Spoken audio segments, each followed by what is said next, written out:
There's something strange happening in plain sight, and almost nobody's talking about it. We spend endless hours analyzing baby boomers, dissecting millennials, treating Gen Z like they just arrived from another planet.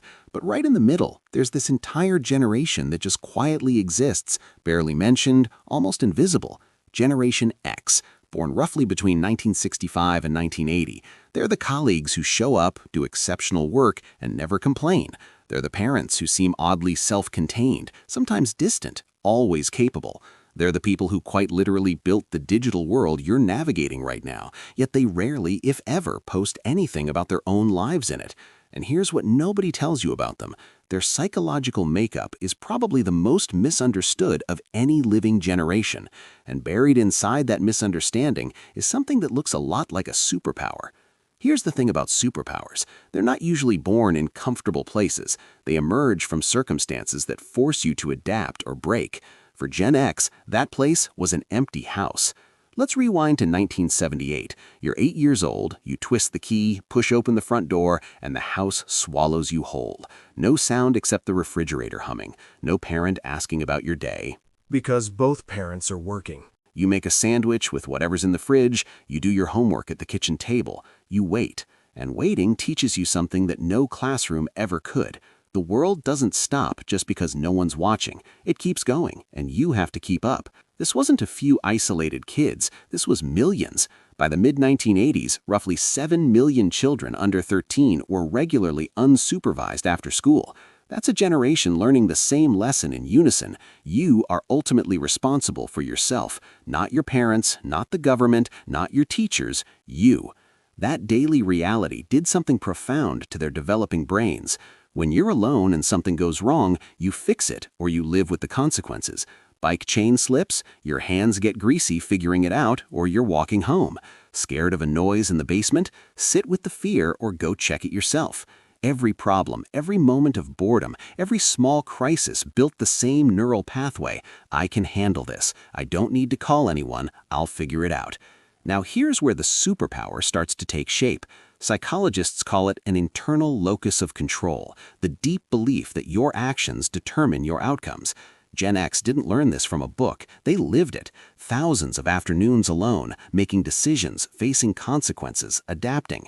By the time they hit adulthood, that belief was bone deep. Problems aren't emergencies, they're just things to solve. But there's another layer here that most people miss. While they were home alone, the television was often on. And what did that television show them? Adults behaving badly, a president resigning in disgrace, a war ending in humiliating defeat, leaders promising stability while the economy cratered. The message was clear. The people in charge don't know what they're doing either. So Gen X developed this quiet, permanent skepticism, not the loud kind you see online, the quiet kind that just assumes institutions will fail and plans accordingly. They don't expect to be saved, they expect to save themselves. This is why they approach work differently than any other generation. Walk into any office and you'll spot them immediately. They're the ones who don't need constant feedback, don't need managers checking in, don't need weekly morale meetings or elaborate onboarding. Give them a goal and step back. They'll handle it. Younger colleagues often mistake this for disengagement. It's not. It's deep engagement with the work itself rather than the theater around work. They care about results, not about looking like they care. And here's the paradox that defines them. They'll never ask you for help, ever. They'll struggle in silence before admitting they can't figure it out. Been doing that since they were 8. But if you need help, they'll show up. No hesitation, no drama, no social media post about what a good person they are. They'll just show up, fix whatever needs fixing, and disappear back into their own lives. This comes from those latchkey years, too. The kids on the block were the ones who actually had your back when parents weren't around. That loyalty never left. This brings us to technology, which is where their superpower gets really interesting. Gen X built the digital world. They were the programmers and engineers who coded the early internet, designed the first websites, figured out how to make computers talk to each other. But they don't live inside that world. They use it as a tool, not an extension of themselves. This gives them something increasingly rare: perspective. They remember finding information in library card catalogs. They remember being bored enough to stare at the ceiling. They remember when your life was yours alone. And because they remember, they have a choice about how much of themselves to pour into the digital void. Most choose to pour in very little. Privacy for Gen X isn't about settings or data control. It's something more fundamental. It's the understanding that visibility creates vulnerability. They grew up in a world where your mistakes stayed in your basement with the friends who were there. No recordings, no viral moments, no permanent record of every stupid thing you ever did. The idea of broadcasting your inner world to strangers feels genuinely threatening, not because they have something to hide, because they understand that once something's out there, you can never take it back. That instinct for privacy, in an era of constant exposure, has become its own kind of superpower. Watch them parent, and you'll see this dynamic play out. They're determined to give their kids the attention they never got. They show up for everything. They're present in ways their own parents couldn't be. But underneath, there's always this quiet worry.